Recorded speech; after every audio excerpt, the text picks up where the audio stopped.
আজকে হচ্ছে আমার আন্টি বলতেছে তার বান্ধবীদের কি উপলক্ষে যেন আর কি এই পুডিংটা খাওয়াবে, তাই হচ্ছে আমাকে বানিয়ে দিতে বলেছে।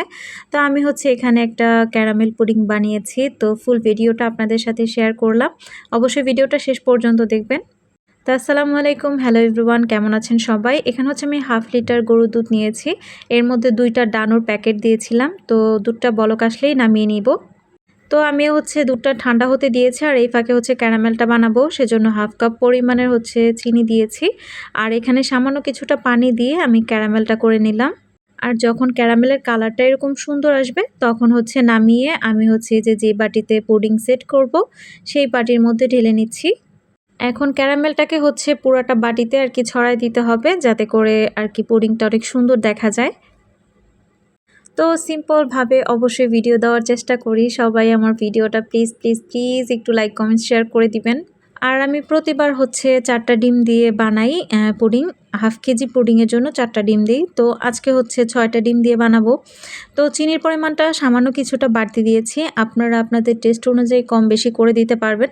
তো আমি 4টা ডিম দিলে হচ্ছে 1/2 কাপ চিনি দিই। তো একটু বেশি দিয়েছি 1/2 কাপের থেকে চিনির পরিমাণ। তারপর হচ্ছে ডিম আর চিনিটাকে ভালোভাবে একটু হ্যান্ড বিটার দিয়ে বিট করে নিব। যখন চিনিটা সম্পূর্ণ গলে গিয়েছে তারপর হচ্ছে দুধটা আমি দিয়ে দিয়েছি। এখানে কুসুম গরম হলেও সমস্যা নাই।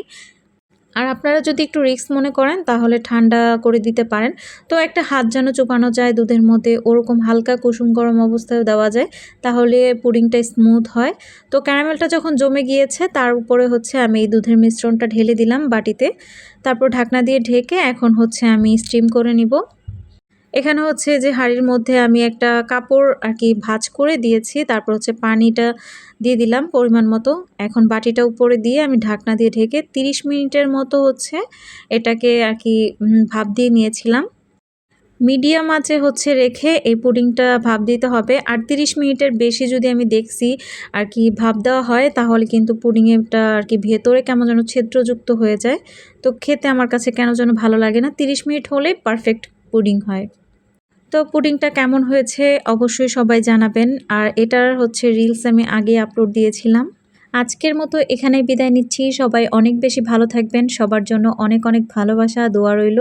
আমার জন্য দোয়া করবেন। আজকের মতো আল্লাহ হাফেজ।